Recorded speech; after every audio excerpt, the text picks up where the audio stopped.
opinions s'affrontent au sujet de l'évaluation diagnostique que projette le gouvernement du président Patrice Talon dans le rang des enseignants reversés promotion 2008. Ceux qui se disent prêts pour affronter les différentes épreuves. Et la deuxième catégorie, celle qui ne veut pas entendre parler de ces évaluations, en tout cas pas dans les conditions actuelles. C'est dans cette atmosphère que le gouvernement entreprend une tournée dans nos départements. Dans un courrier adressé aux directeurs départementaux de l'enseignement secondaire, signé du ministre Kako Maouyon, il est demandé la mobilisation pour accueillir la délégation interministérielle. Et le courrier dit ceci. Dans le cadre de l'évaluation des connaissances professionnelles des enseignants de la maternelle, du primaire et du secondaire général prévu pour le samedi 24 août 2019, le comité interministériel suivi bien entendu, présidé par les ministres des enseignements maternels, primaires et du secondaire, organise une tournée gouvernementale de sensibilisation des acteurs de l'école sur la dite évaluation. À cet effet, je vous demande, et parlant donc aux directeurs départementaux, de bien vouloir vous impliquer pour la mobilisation des chefs d'établissement, des conseillers pédagogiques, des enseignants pour la réussite de la tournée qui se tiendra dans les chefs-lieux des départements. Les séances de sensibilisation réuniront les maires, les élus locaux, les associations des parents d'élèves, les enseignants de la maternelle, du primaire et du secondaire général public, les ONG du secteur de l'éducation concerné. Et dans ce cadre, une feuille de route est élaborée et qui doit conduire ce mardi 13 août 2019, la délégation interministérielle à Porto Novo. C'est la salle des fêtes du lycée Bianzin qui doit accueillir la rencontre qui démarre à 9h. Pour le débat de ce lundi, deux invités. L'un, Innocent Godonou, partisan de l'évaluation diagnostique, il est membre du mouvement des forces républicaines. Il porte la voix de ces enseignants de cette promotion qui entendent aller composer le 24 août prochain. Et l'autre, Jean-Marie Noumonvi, enseignant, syndicaliste de la promotion 2008, il opte pour le boycott. Alors, Innocent Godonou, oui, vous êtes pour cette évaluation diagnostique. Alors, sur quelle base vous vous fondez, Monsieur Innocent Godonou? D'accord, merci. Je dois préciser que le mouvement des forces républicaines regroupe les enseignants de différentes catégories. Alors, il y a les enseignants du primaire, du secondaire et du supérieur. Il y a les ACE 2008, il y a les ACE 2012, en tout cas tous les ACE y compris. Et donc, nous nous basons sur le principe que, au sein du mouvement des forces républicaines, nous sommes des légalistes. En ce sens que la décision qui a été prise d'abord par le chef de l'État est une décision qui tend à améliorer véritablement la qualité de l'éducation au Bénin. Et vous savez très très bien qu'il y a un relevé des conclusions issues de dialogue, en tout cas des concertations entre le ministre, les deux ministres et puis les représentants syndicaux. Et puis ce document a été signé. Et peu après, il y a aussi le relevé de conseil des ministres qui a été aussi signé et qui a véritablement donné toute la valeur à l'organisation de cette évaluation diagnostique, Monsieur Avala. Donc c'est sur ces principes-là, sur en réalité l'importance, l'authenticité de la décision du gouvernement en place que nous nous sommes basés pour dire qu'il est très important, indispensable de participer à cette évaluation diagnostique. En quelque sorte, vous êtes rassuré de cette décision prise par le gouvernement en ces termes? Absolument. Qui sommes-nous pour aller contre, en réalité, les décisions du pouvoir public? Puisque, en réalité, que le gouvernement, le président de la République du Bénin, au niveau de la constitution béninoise, oui, en son article 54, confère à notre président le pouvoir réglementaire. C'est-à-dire, il dispose de l'administration béninoise et c'est lui qui fixe les orientations. Et donc, c'est fort de cela qu'il a voulu quand même essayer de réorganiser le secteur pour le bonheur de tous les acteurs et pour l'avenir de notre pays. Jean-Marie Noumovi, réorganiser le secteur de l'enseignement pour le bonheur de ses acteurs, et ça commence par la promotion 2008 qui sera évaluée. Date fixée, samedi 24 août 2019. Vous n'êtes pas pour? Ah voilà, je te remercie infiniment, mais je suis un peu triste ce soir. Triste parce que je comprends mon vis-à-vis, à travers son nom, il est vraiment innocent. Innocent de tout ce qui se passe dans le sous-secteur de l'enseignement, parce que pour lui, le chef de l'État est le Kilimandjaro qui pense tout et qui peut tout faire. Il a donné toutes les garanties. Alors, d'entrée de jeu, je voudrais dire à mon contradicteur que les enseignants n'ont jamais refusé une évaluation. On a toujours fait les évaluations, mais on refuse évaluation, licenciement. C'est ça le problème. Bon, Innocent est de la promotion 2014. Oui. Donc en réalité, il n'est pas concerné. Il faut que les auditeurs sachent cela. Mais il est d'un mouvement qui Le a mouvement également en son sein des quand enseignants de le cette promotion. mouvement est créé quand ce sont des mouvements circonstanciels, des gens qui on a regroupé pour combattre les enseignants.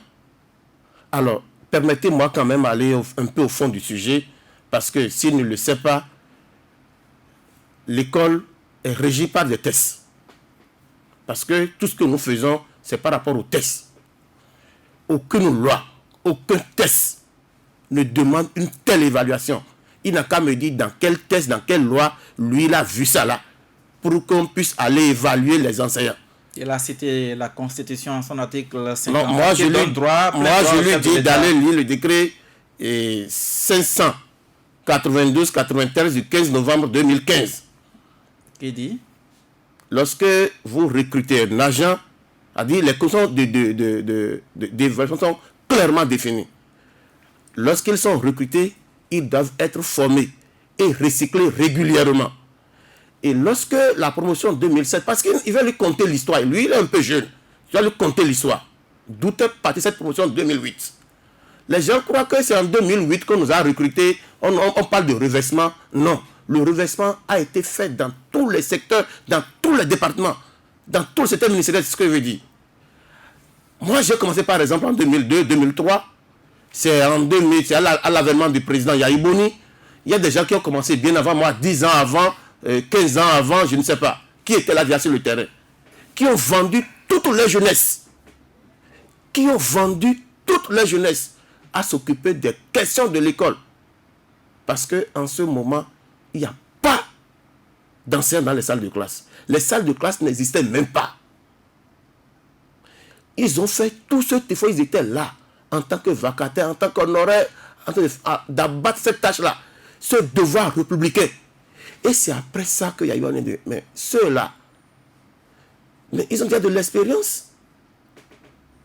Parce qu'en réalité, M. Avala, l'État a 2 moyens pour recruter. C'est ce que les gens ne savent pas. On pense que c'est la promotion 2008, là. C'est pas à nous que le reversement a commencé. Non. Ça existait. Beaucoup, il y a très longtemps. Nos aînés, la plupart sont des engagés directs. Ils ont été tous engagés directs. Ils ont été tous reversés. Je ne sais pas pourquoi cette stigmatisation, et on pense que c'est la promotion 2008 qui a d'ailleurs formé beaucoup de cadres. Aujourd'hui, on a formé des sous-officiers, des gens qui sont à de hautes fonctions dans la République. Donc je ne peux pas finir mon histoire. Donc c'est après l'avènement de Yahi Boni que, non, ceux-là ont déjà de l'expérience. Je prends un décret, je les reverse, je les forme. Nous avons été reversés, effectivement, on a été à des formations. Et qu'est-ce qui n'a pas marché? On a fait la formation durant des années. Ceux qui ont fait 5 ans, ceux qui ont fait 4 ans, ceux qui ont fait 3 ans. Tout cela. Et ça a été sanctionné par un diplôme professionnel. Certains ont eu le CEAP au primaire, le CAP au secondaire, le BAPES, le CAPES, le CAPET. ceux qui faisaient les sciences étaient regroupés à Parakou et à Ratitengu. Les littéraires étaient regroupés à Porto Novo et les gens du lycée technique étaient, comment on appelle ça, à Lokosa là-bas. Donc, l'État a investi des milliards. Des milliards. Parmi nous, au cours de la formation, beaucoup en sont morts. Les gens ont reçu même des balles au cours de la formation. Quand on voyageait, c'était des risques. Donc, on a fait tout ça là. C'est pour que nous soyons formés. Et effectivement, là où nous sommes, nul ne détient le monopole du savoir. C'est vrai. On a peut-être besoin encore de recyclage. On a encore besoin de formation continue. Il y a ceux qui ont déjà le BAPES, il y a déjà, depuis 2 ans, 3 ans, on peut déjà encore les envoyer en formation pour le CAPES. Les problèmes de l'école sont là. Maintenant, quand on se lève un beau matin, d'abord, au début de l'année non, c'était en novembre, décembre 2018, c'est tous les enseignants qu'on avait dit qu'on va évaluer. Que ce soit APE, toutes catégories confondues. Et petitement, on s'éloigne, on s'écarte. Et c'est finalement... Ça veut dire que l'objectif, c'était la promotion 2008. C'est le plus grand nombre. C'est le plus grand nombre. Non, en fait, est-ce que c'est question de grand nombre? Parce que le besoin est encore là. Et ce que vous ne comprenez pas, que vous expliquez ce soir, c'est que à l'heure où je parle, l'école a besoin encore de près de 22 000 enseignants pour satisfaire et le primaire et le secondaire. Pour être juste dans les chiffres, 21 759 enseignants pour combler le vide aujourd'hui. Vous n'êtes pas le ministre en charge de l'enseignement. Mais ça va là. Je vous dis, à l'heure actuelle, là où nous sommes aujourd'hui, je ne sais pas si vous avez suivi un enseignant au cours de sa carrière, comment il est formé. Préparer le CEAP, le CAP ou le BAPES ou le CAPES, c'est très difficile et très compliqué. Moi, je m'indigne du comportement des propos de certaines autorités de ce pays. En premier, le ministre de l'enseignement primaire, de maternelle et primaire, Salman Karim. Vous savez, lui, à l'époque, il était formateur. Salman Karim était formateur. Il a participé à la formation. Il était membre du jury toute la nuit. Et le document que je vous présente ce soir, c'est ce document qu'il avait vendu à tous les stagiaires à l'époque. Et c'était à 4500. Si tu n'as pas ça, tu ne passes pas ton examen. Il a ramassé des millions de francs, sinon des milliards de francs. Non, mais c'est une œuvre. Attendez là. Et c'est aujourd'hui que lui trouve que l'enseignant que lui l'a formé n'est plus utile. Non, le débat est ailleurs. Le débat, c'est qu'on veut licencier simplement les enseignants. Nous parlons de donner les moyens de nous licencier. Au fait, si mon vis-à-vis doit comprendre ceci, quelle évaluation fait pour chasser les gens, pour licencier les gens? Jean-Marie Noumonville, le gouvernement n'a pas dit qu'il chasserait ceux qui n'auraient pas la moyenne requise. Ah, ok, je vous prends au mot là. Parce qu'ils ont dit qu'à l'issue de l'évaluation, il y aura 2 catégories. Ah, on y reviendra tout à l'heure, Jean-Marie Noumonville. Alors, vigile avancé, voilà, de positions contradictoires que vous avez suivies. C'est normal hein, que les positions soient contradictoires, comme le fait remarquer Patrice Savala. Pour moi, c'est le gouvernement qui n'a pas pris toutes les mesures, n'est-ce pas, avant de lancer cet examen ou cette évaluation. Qu'est-ce que c'est que l'état des lieux? L'état des lieux, c'est ce que nous avons tous déploré, que l'école n'est pas, l'école ne donne plus, n'est-ce pas, les produits qu'on aurait espéré, n'est-ce pas, pour opérer dans la société, que les enfants sont mal formés, que les enseignants ne sont pas de qualité, qu'il n'existe pas d'infrastructures adéquates, que les programmes soient réévalués. Beaucoup de problèmes. Mais c'est le gouvernement qui a la politique de réorganiser tout ça. Oui, la Constitution confère ce droit-là au chef de l'État. Et puis, il a dit, OK, nous allons procéder par l'évaluation des enseignants. Ils ont commencé, il a eu un certain nombre d'échecs, tout au moins dans le primaire. Il a eu un premier échec. Puis, l'évaluation s'est déroulée. On connaît les résultats, 98% d'enseignants, disons, qualifiés pour pouvoir, n'est-ce pas, poursuivre la mission. L'état des lieux, c'est que en temps, ces enseignants, il y a une catégorie qui ont été d'enseignants qui ont été reversés, comme on dit, en 2008. Et non seulement ils ont été reversés, mais ce qu'on ne dit pas assez, c'est que ces enseignants-là ont été formés. Ces enseignants-là ont été formés dans des diplômes professionnels d'enseignants, qui le CEAP au primaire, qui le CAP, n'est-ce pas, qui sont des diplômes d'enseignement au primaire, au secondaire, qui le BAPES, qui le CAPES, qui le CAPET, et voilà, pour ceux de technique, le BABET, pour ceux de technique toujours. On a quand même trouvé, et cela, il faut être honnête, non pas sans raison, que ça ne va pas toujours. Que les enseignants ne répondent pas toujours, que tous les enseignants ne savent pas toujours ce qu'ils enseignent. D'accord, mais ils ont été tous à l'école. En temps, quand ils ont été reversés, ils ont été à l'école, ils ont obtenu les diplômes. Si on devait les arrêter, de mon point de vue, c'est à l'école qu'on aurait dû les arrêter, ils n'auraient jamais dû obtenir ces diplômes. Pour insuffisance de travail. Ils n'auraient jamais été qualifiés pour le métier d'enseignement, ils n'auraient jamais obtenu les diplômes d'enseignement. Mais bon, je ne sais pas comment ça s'est passé, mais pour la plupart, vous me démentirez, Jean-Marie, ils sont passés. Il se trouve que les enseignants qui ont été reversés, c'était le gouvernement de Boni Yahi qui l'avait opéré. Il se trouve également que ces enseignants ont été reversés en 2008.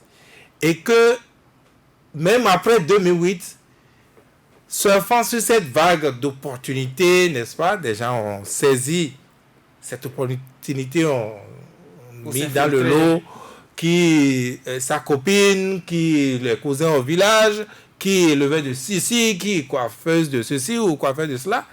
Ils ont fait tout ce qu'ils veulent. Les nouvelles que j'ai, c'est que il a même eu des reversements, plus de 200 reversements opérés, n'est-ce pas, pour les tout derniers en 2015, alors que ça a commencé en 2008. Donc, véritablement, il a des problèmes. Il y a des problèmes sur le terrain. Tout au moins, ceux-là qui n'étaient pas enseignants, ceux-là qui n'étaient pas destinés à enseigner, qu'on a pu mettre dans le lot, n'est-ce pas, et qui ne seraient pas sensibles à cela, quels parents d'élèves ne seraient pas sensibles à cela, vont détruire davantage le niveau des enfants quand on considère qu'un enfant, il est supposé, disons, vierge et va acquérir du savoir, qui sont en train d'aggraver le niveau de ces enfants-là, en surtout, ça c'est la plus honte, la honte la plus grande pour un enseignant, de ne pas savoir ce qu'il enseigne, parce qu'il en a dans le lot, Jean-Marie. Il en a dans le lot, n'est-ce pas, qui ne savent pas ce qu'ils enseignent. Qu'on peut démasquer. Qu'on peut démasquer. Si je dis, vous ne me démentirez pas, si on a ramassé des gens au bord de la voie pour venir enseigner, attendez, d'accord. Si on a ramassé des gens au bord de la voie pour enseigner, on a politisé, et tout le monde le sait, ça court les rues, même les syndicalistes le disent, Jean-Marie, a commencé par Jean-Marie. Mais avec cet état des lieux, est-ce qu'un gouvernement sérieux qui veut aller à bon port se précipite à la veille des vacances comme ça, et surtout après la veille de la rentrée, et surtout après autant de tentatives qui ont tous l'air, n'est-ce pas, de menaces contre ces enseignants-là, dans un contexte où on a fermé telle société, on a licencié tel nombre d'agents par ceci, par là, où le contexte n'est pas au recrutement, mais plutôt au dégraissage, où on dit à ces enseignants, sans leur avoir véritablement parlé, sans les avoir mis en confiance, on dit, ça y est, venez. Venez, on va vous évaluer. Les meilleurs, vous continuez. Les moins bons, on vous reconvertit. Et puis, les enseignants hésitants, montrant leurs doutes, le ministre sort et comme s'il avait déjà dans son casier au ministère ou je ne sais où, déjà le schéma tout fait, il ose lâcher ceci que ceux-là qui vont réussir, oui, ils vont continuer, mais le gros lot de ceux-là qui ne vont pas réussir, le gros lot va être reconverti. Mais le gros lot de quoi? On n'a même pas encore composé, vous dites le gros lot. Vous avez déjà les résultats. C'est là la crainte? Mais c'est l'une des causes, disons, ça ne fait que nourrir davantage ces craintes-là. Fonder, n'est-ce pas, ces craintes. Moi, je trouve que ce qui est dommageable dans cette histoire, moi, je ne suis pas contre l'évaluation. Et sans doute, quand vous les écoutez les enseignants, voilà, ils ne sont pas non plus contre l'évaluation. Jean-Marie Noumonvi nous dit que ce n'est pas de cette façon que ça se fait, l'évaluation. Donc aucun test ne la régit au Bénin. Non, l'évaluation, aucun texte ne dit que pour accéder à la fonction publique, il faut passer par l'évaluation diagnostique. Ça n'a aucun sens. Parce que, oui, ils vont le faire, mais même un autre régime viendra mettre cela en question. En attendant de revenir sur la catégorisation de ces enseignants après évaluation, Innocent Godonou, vous avez écouté Jean-Marie Noumonvi, vous avez envie de répondre à quelques interpellations? Absolument. Et d'abord, le débat n'est pas un débat de jeunesse. Je dois... Rapprochez-vous du micro. D'accord, merci. Je dois préciser à M. Noumonvi que j'ai frôlé le reversement. En 2007. J'ai commencé en 2007, effectivement. Mais il y avait quelques problèmes qui ont fait que je n'ai pas été reversé. Mais je dois aussi lui annoncer qu'en 2012, j'étais allé à Parakou dans le cadre d'un séminaire, puisque en ce temps, je travaillais pour une institution internationale, la GIZ. J'ai eu la chance de rencontrer un ami avec qui j'ai fait l'université, qui a terminé en 2008 comme moi, mais qui m'a invité chez lui et qui me disait qu'il a été reversé. Je dis quoi? Tu as été reversé? Il dit que c'est un reversement spécial. C'est vrai qu'en son temps, ça m'a un peu touché, mais comme moi j'ai reçu comme éducation que tout ce qui arrive, bon, c'est forcément le plan de Dieu ou bien que mon heure n'a pas encore sonné. Et c'est en 2014 j'ai eu la chance de rentrer dans la fonction publique. Alors, c'est pour dire en réalité que ce n'est pas une affaire de jeunesse, il s'agit en réalité de l'avenir de notre pays et l'avenir de nos apprenants. Et nous sommes sur un terrain hautement juridique. Et quand on décide par exemple de boycotter une évaluation diagnostique, moi je pense que c'est illégal. Illégal en ce sens où j'ai fait allusion à l'article 54 qui permet au chef de l'État de disposer de l'administration. Et quand on parle de l'administration, il y a aussi l'administration scolaire. Alors, si du côté de M. Jean-Marie Noumonvi, il pense que cette évaluation diagnostique est illégale, mais en réalité, il devrait pouvoir faire appel à un juge administratif, puisque nous sommes dans le contentieux administratif. Et c'est un juge administratif qui est habilité à déclarer l'illégalité en réalité de cette évaluation diagnostique-là. Et donc, nous sommes sur aussi un terrain de raisonnement juridique. Et le boycott est pour moi illégal parce qu'il a l'article 234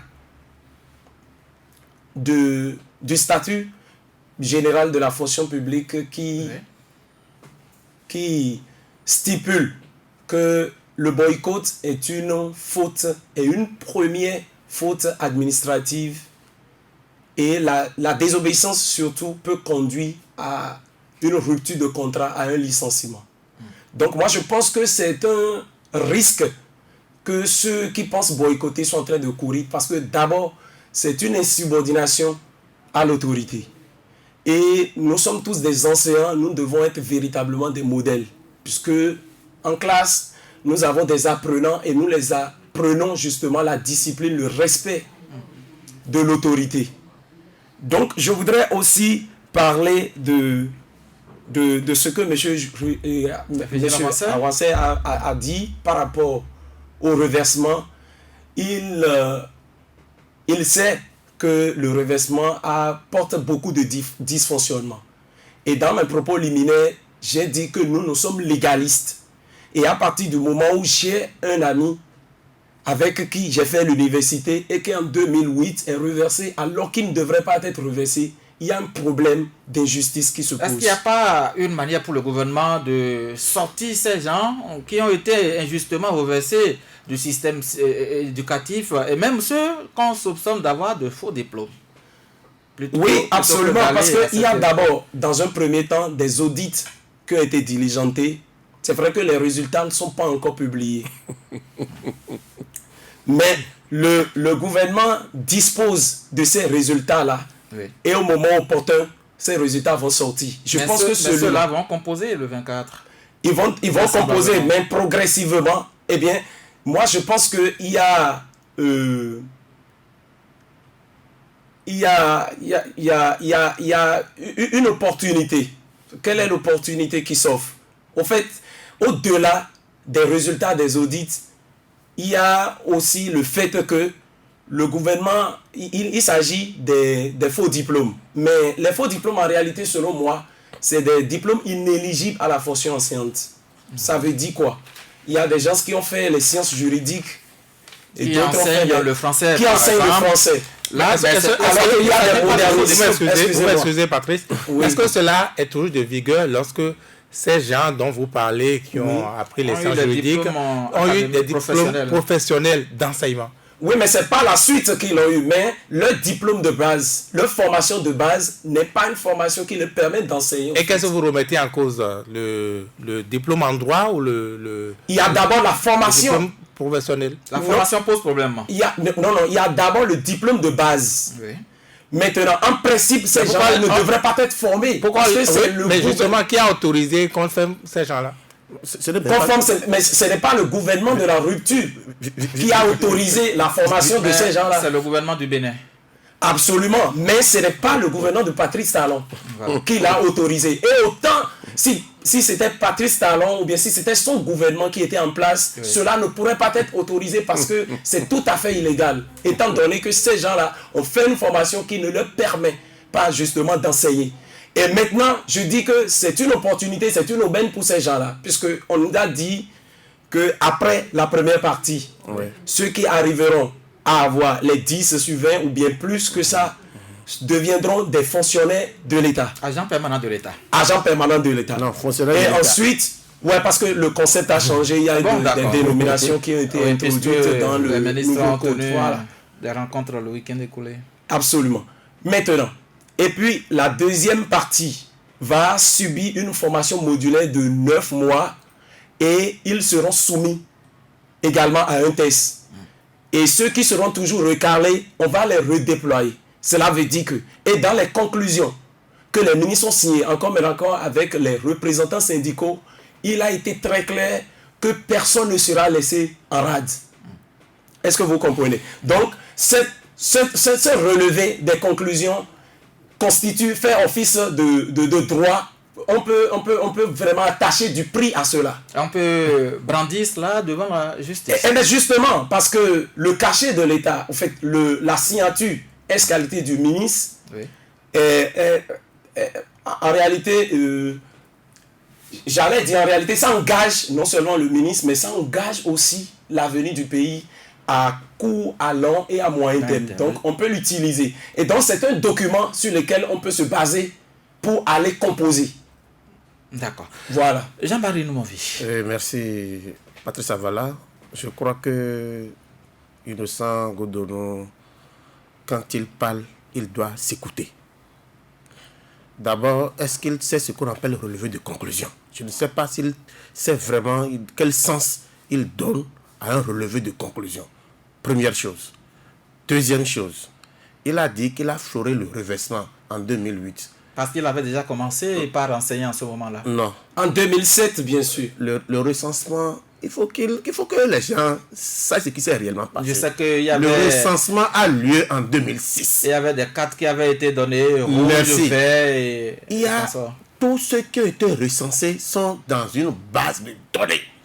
Et l'effectif est connu très clair. Et celui qui a géré ce dossier, c'est Koupaki Irénée, il s'appelle. Qui est toujours dans ce gouvernement. Le DRH d'alors, Yves Kwaro Tchabi, est encore à la présidence actuellement. Ils ont cette base de données, ils savent ce qui ont été réellement reversés. Deuxième élément. Troisième élément. Les faux diplômes. l'audit a été fait, ce qu'il a dit a été fait, ce qu'il a dit, d'accord? Il reconnaît qu'on a fait d'audit. C'est là, pourquoi ne pas publier les résultats de ces audits-là? Qu'est-ce qui les empêche? Et on veut faire composer, comme tu as dit tout à l'heure, ceux-là qu'on connaît, qu'ils ont de faux diplômes, on veut les faire composer, on va les former encore, les envoyer encore dans les salles de classe. Mais là où je suis indigné, totalement indigné, c'est que le collègue dit, bon, ce serait un processus quoi, qu'avec le temps, on va les faire sortir dedans. Vous savez que les gens ont de faux diplômes. Vous les faites composer, vous les évaluez, vous les formez aux frais de l'État, et vous allez les envoyer encore dans les salles de classe. Ça alors. Mais là où je ne comprends pas, là où il n'y a pas de raisonnement, et je suis totalement embrouillé, on dit, ceux-là qui vont passer l'étape de l'évaluation, qui seront retenus là, et on va les former. Bon, ceux-là seront d'office admis dans la fonction publique, comme agent de l'État. D'accord. Ceux-là qui ne vont pas atteindre la moyenne, la moyenne requise, le groupe B, puisque l'autre était le groupe A. On va les envoyer pour une formation de 9 mois, ou bien quelque chose de ce genre. C'est pour avoir quel diplôme? Une formation modulaire. C'est pour avoir quel diplôme? Parce que lorsque la formation dépasse... S'il te plaît. Comment c'est pas une formation diplômante? C'est pas une formation. Mais quand ça dépasse, quand ça atteint 9 mois, c'est déjà une formation professionnelle. C'est ce que tu ne sais pas. C'est ce que je te dis, c'est ça.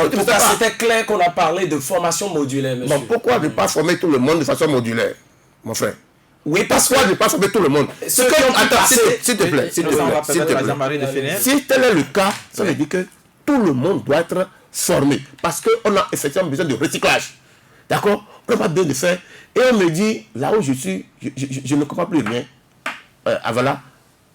On dit, le troisième groupe, que on va les regrouper. Le groupe C. Le groupe C. Dans quel secteur? Secteur de son choix. Ah, de son choix. Bon, d'accord, si c'est ça, laissons les évaluations et allons tous choisir notre secteur. Bon, celui qui veut aller à la douane, veut aller à la douane. Celui qui doit aller à l'aéroport, il va à l'aéroport. Celui qui veut aller au port, va aller au port. Et on n'a plus besoin de gaspiller les fonds publics de l'État. Et chacun choisit son domaine, quoi. On est libre. On dit que c'est gaspiller les sources de moment. Je ne sais pas si vous comprenez un peu ce que je dis. Oui. Ben, dites-moi. Si je mets du miel dans la main maintenant, qui va refuser de l'appeler le miel? Le miel. Est-ce qu'on a besoin de sensibiliser quelqu'un, demander pardon à quelqu'un, viens l'appeler le miel? Tout le monde sait que le miel est doux. On ne peut même pas sensibiliser quelqu'un pour aller venir l'appeler le miel. Si on sensibilise autour du miel, viens le miel c'est bon, viens l'appeler, ça veut dire que c'est un miel empoisonné. Le choix du gouvernement, c'est un cadeau empoisonné. Nous refusons d'aller nous faire évaluer cette évaluation-là, et nous assumons toutes les choses, parce que nous sommes confiants que aucun test ne a le droit de nous évaluer de cette façon. Et nous allons gagner ce procès. Nous sommes confiants. Vous allez à la rencontre de ce mardi au lycée? Mais bien sûr, nous serons au rendez-vous. Nous serons au rendez-vous parce que ceux-là qui vont venir nous sensibiliser, ces députés, ces chefs d'arrondissement qui ont déplacé le terrain là, ils étaient où? Ils ne savaient pas que l'école était malade? Non. Le problème de l'école n'est pas à ce niveau-là. Le problème de l'école, aujourd'hui, c'est ailleurs. Le problème de l'école, c'est le personnel enseignant qui manque. Il y a un manque criard du personnel enseignant dans les écoles. Quelle infrastructure?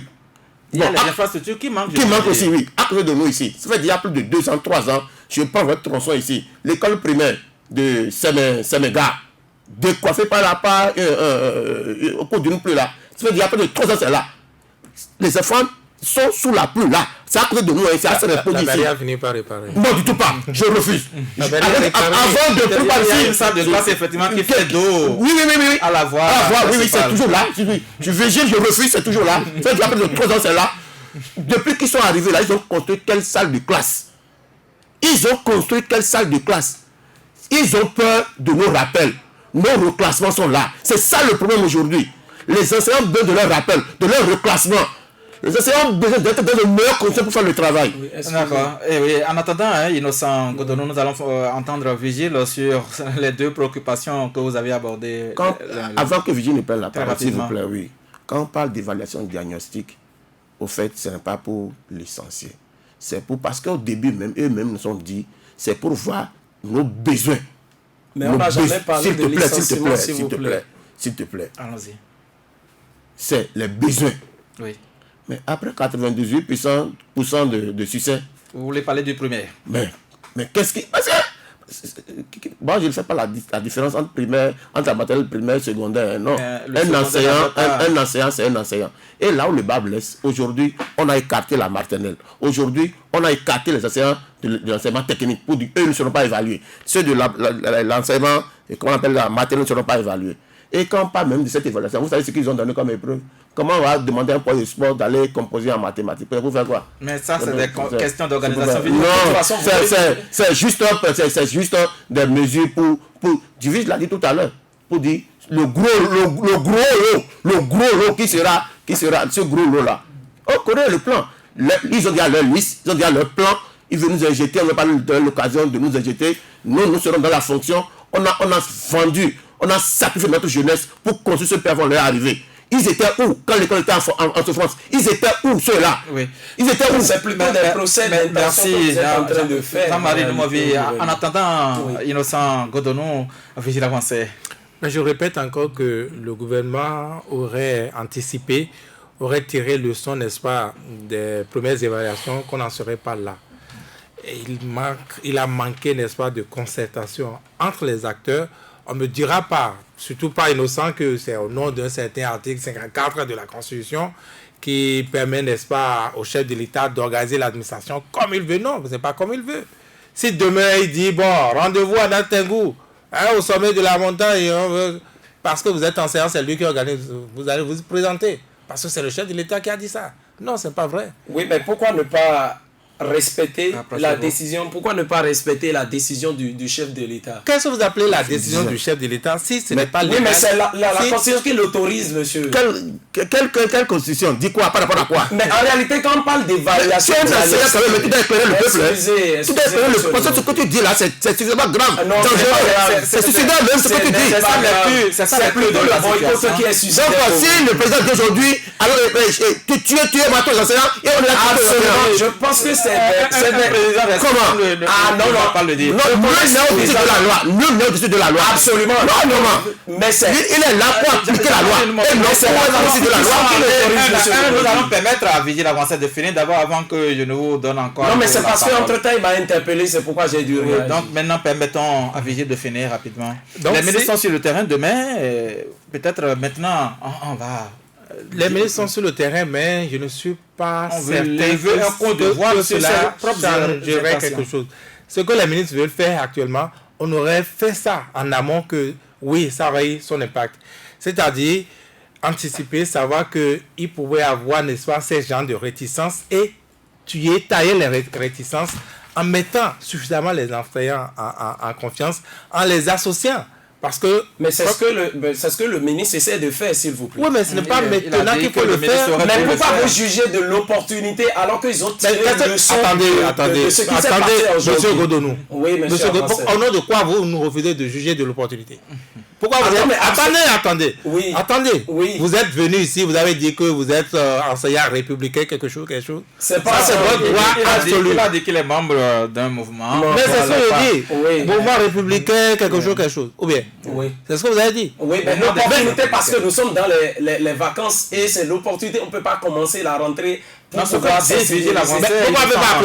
vous nous refusez d'apprécier cela? Vigile, nous n'avons pas perdre le temps, alors finissez. Vigile avancé, nous vous permettons de finir. Donc, je dis, pour l'avoir pas fait, pour n'avoir pas éteint, n'est-ce pas, ces éventuelles réticences, surtout pour n'avoir pas tiré le son des premières évaluations, surtout des quoi qu'il avait eu, on va encore traîner ceci. Et cela pourquoi? Parce que le gouvernement a dit que... Attendez. Le Conseil des ministres ont dit que les dispositions prises pour une bonne organisation, cette fois-ci... Mais qu'est-ce que vous appelez dispositions pour une bonne organisation?